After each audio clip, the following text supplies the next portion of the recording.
ही आहे आकाशवाणी मुंबई केंद्राची अस्मिता वाहिनी तसंच AIR मराठी DTH उपग्रह वाहिनी. 7:15 झालेले आहेत. ऐकूया कोरोना वृत्त विशेष.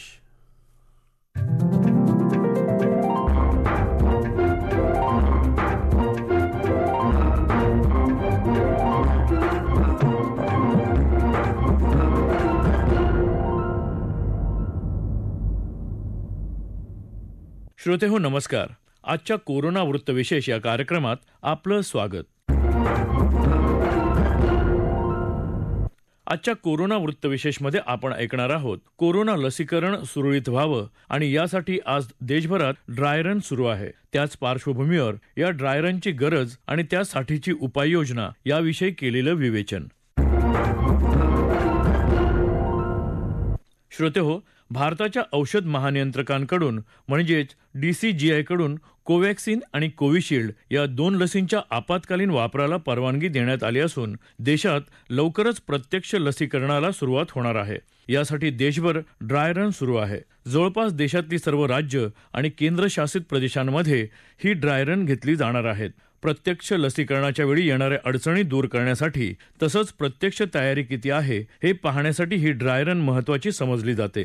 या लसीकरणाच्या वेळी काही आपत्कालीन परिस्थिती उद्भवली तर त्याचं निराकरण योग्य वेळी आणि ताबडतोब व्हावं या हेतूनं सर्व आवश्यक यंत्रणांची चाचपणी यावेळी केली जाते. प्रत्यक्ष लसीकरणापूर्वी अशा ड्राय रन का घेतल्या जातात आणि याचं नियोजन व्यवस्था कशा प्रकारे केली जाते याविषयी औषधशास्त्राचे अभ्यासक डॉक्टर अमित चोरडिया यांनी दिलेली माहिती आपण ऐकूयात.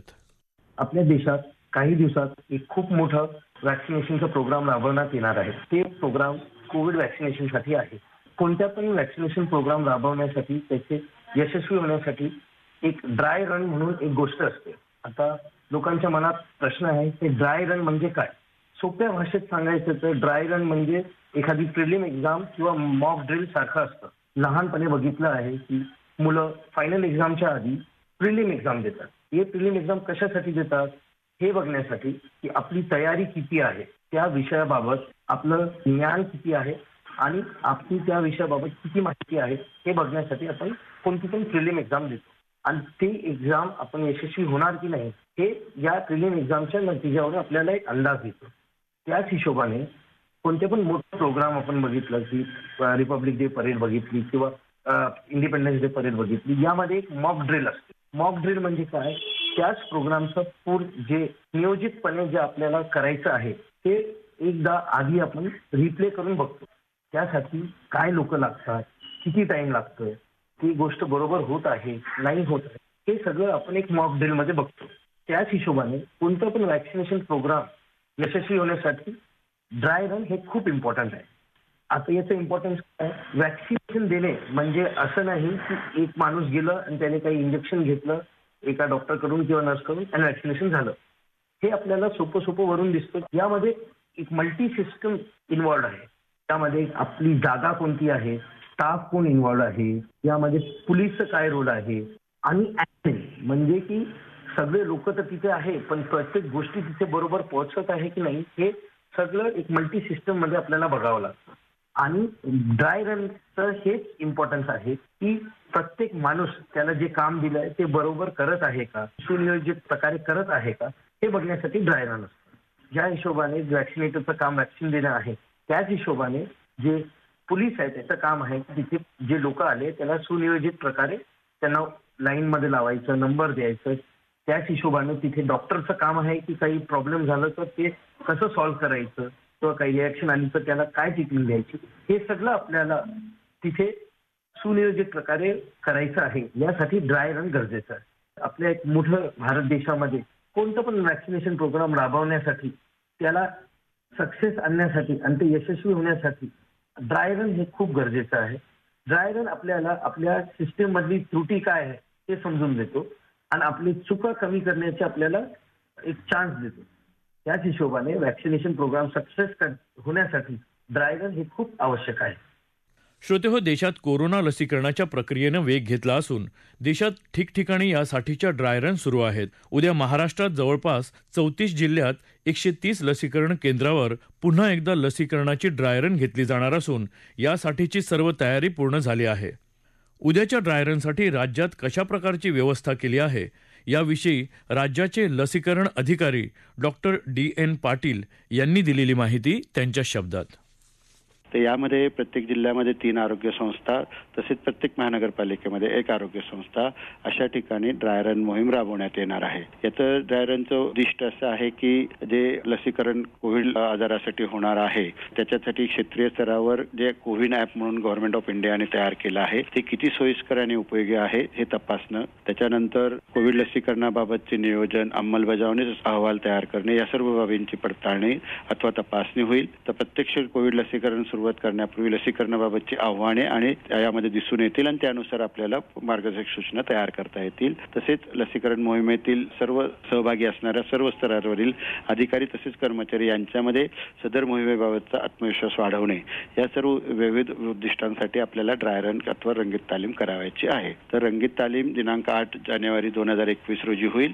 त्यासाठी पूर्वतयारी म्हणून दिनांक 7 जानेवारी रोजी विविध ऍक्टिव्हिटीज किंवा कृती तयार केल्या गेल्या आहेत. त्यामध्ये सर्व जिल्ह्यातील या संबंधित जिल्ह्यातील व कॉर्पोरेशन मधील किंवा महानगरपालिकेमधील सर्व अधिकाऱ्यांचे, वैद्यकीय अधिकाऱ्यांचे, आरोग्य अधिकाऱ्यांचे तसेच जिल्हा आरोग्य अधिकारी, जिल्हा शल्यचिकित्सक व महानगरपालिकेतील वैद्यकीय अधिकारी व आरोग्य अधिकारी यांचे प्रशिक्षण राज्यस्तरावरून घेण्यात आले. त्याच्यात तसंच या पूर्वतयारीमध्ये राज्यस्तरावरून जिल्ह्यांचे युजर आयडी तयार करून देण्यात आले.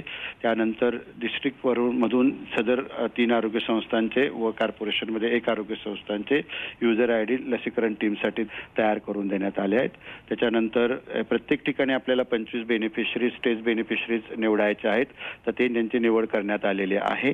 नंतर कोविड ॲपमध्ये लसीकरण सत्राची माहिती भरणे, साईटची माहिती भरणे आणि त्याचं मॅपिंग करण्यात आलं आहे. त्याच्यानंतर कोविन टेस्ट पोर्टलवरती सदर लाभार्थ्यांची टेस्ट बेनिफिशरीची माहिती अपलोड करण्यात आली आहे. नंतर 3 आरोग्य संस्थांचे स्थळ निश्चित करून त्या ठिकाणी दिनांक 8 रोजी लसीकरण करण्याची रंगीत तालीम करण्यात येणार आहे.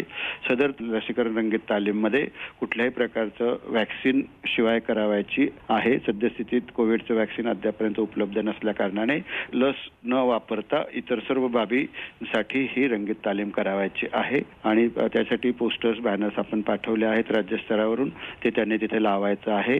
लसीकरण सत्रास्थळी त्यांना जे 25 लाभार्थी निवडण्यात आले आहेत त्यांना येण्यास सांगण्यात SMS पाठवण्यात आले आहेत आणि इतर सज्ज साधन सामुग्री याच्यावरती सदर सत्रास लागते त्याचं नियोजन करण्यास सांगण्यात आले आहे.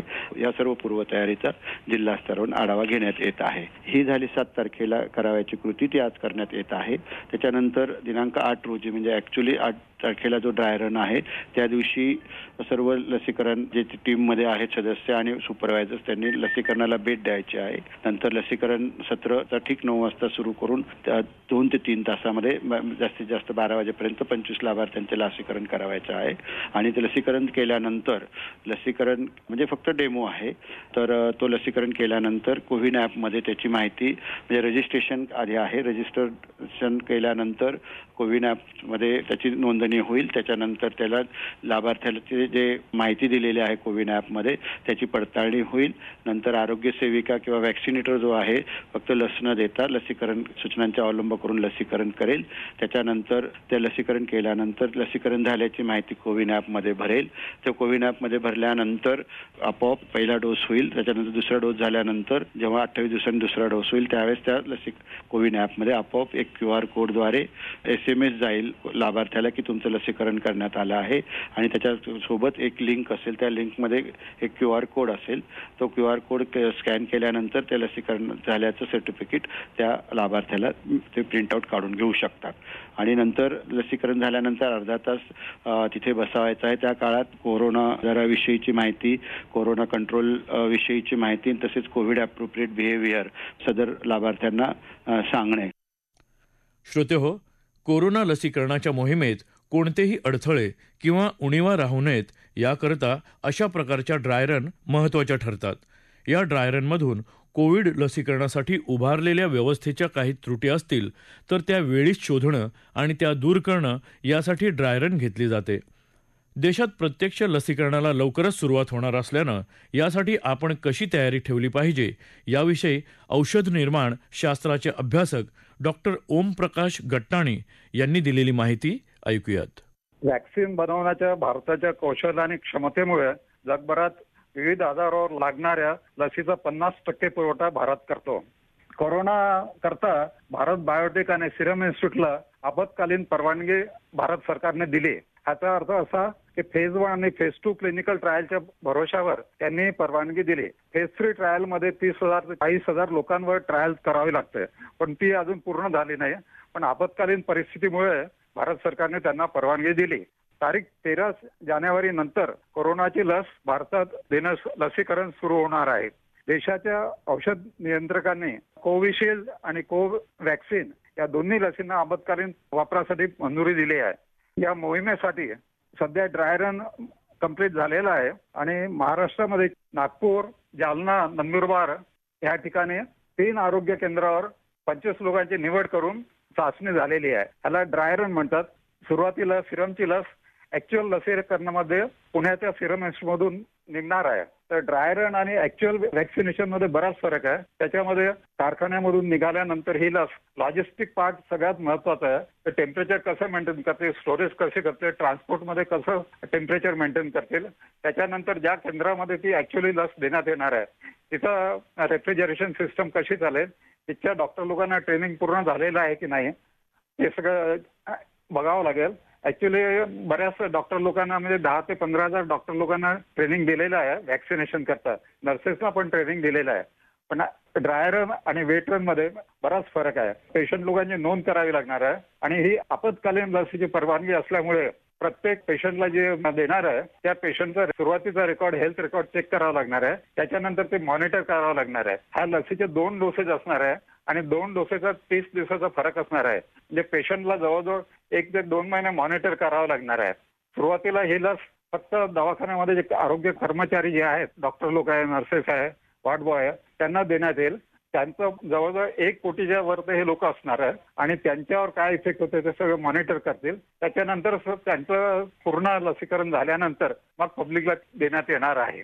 म्हणजे लॉजिस्टिक पार्ट, टेम्परेचर मेंटेन करायचं, रेफ्रिजरेशन कंडिशन मेंटेन करायचं आणि डॉक्टरांचं ट्रेनिंग आणि पेशंटचं मॉनिटरिंग या तिन्ही गोष्टी महत्वाच्या आहेत. आपत्कालीन लसीचे 2 डोस 1 ते 2 महिन्यामध्ये देण्यात येईल. ह्या काळात आणि ह्यानंतरही 1 ते 2 महिने पेशंटचे साईड इफेक्टचा अभ्यास करावा लागेल. पेशंटवर इफेक्ट काय येतो, साईड इफेक्ट काय येतो असं सगळं अभ्यास करून ते सगळं रेकॉर्ड आरोग्य मंत्रालयाला पाठवणे गरजेचे आहे. हा सगळा डेटा कलेक्ट केल्यानंतर मग भारत सरकार लसीला सामान्य परवानगी देऊ शकेल. आता भारतात पोलिओ व्हॅक्सिनेशन अतिशय चांगल्या प्रकारे झाले आणि होत आहे. त्या कारणाने आपल्याला अपेक्षा आहे की कोरोनाचे लसीकरण पण उत्तम प्रकारे पार पडेल. फक्त त्याच्यामध्ये लॉजिस्टिक आणि पेशंटचं मॉनिटरिंग फार महत्वाचं आहे. कारण ही लस सरकारने आपत्कालीन लस म्हणून अप्रूव्ह केलेली आहे आणि फेज 3 क्लिनिकल ट्रायल पूर्ण झालेल्या नाही. त्याच्या कारणाने सगळ्यांनी पूर्णपणे लॉजिस्टिक आणि साईड इफेक्ट वगैरे सगळा अभ्यास करून त्या हिशोबाने सरकारला पूर्ण माहिती पाठवायला पाहिजे आणि त्याच्यानंतर मग सरकार सामान्य परवानगी देऊ शकेल. श्रोते हो, कोरोना काळातली आनंदाची बातमी म्हणजे लवकरच आपल्या देशात प्रत्यक्ष लसीकरणाला सुरुवात होणार असून यासाठीची सर्व पूर्वतयारी करण्यात आलेली आहे. पण तरीही लस येईपर्यंत आपल्याला कोरोनाविषयीच्या त्रिसूत्रीचं पालन करणं गरजेचं आहे. श्रोते हो, याबरोबरच आजचा कोरोना वृत्तविशेष हा कार्यक्रम संपला. हा कार्यक्रम आकाशवाणी मुंबईच्या प्रादेशिक वृत्त विभागानं सादर केला. सादरकर्त्या सरस्वती कुवळेकर, निर्मिती सहाय्य विवेक वानखडे, लेखन आणि समन्वय सागरिका कांबळे आणि चंद्रकांत शिरसाठ आणि निवेदन शैलेश मोहिते.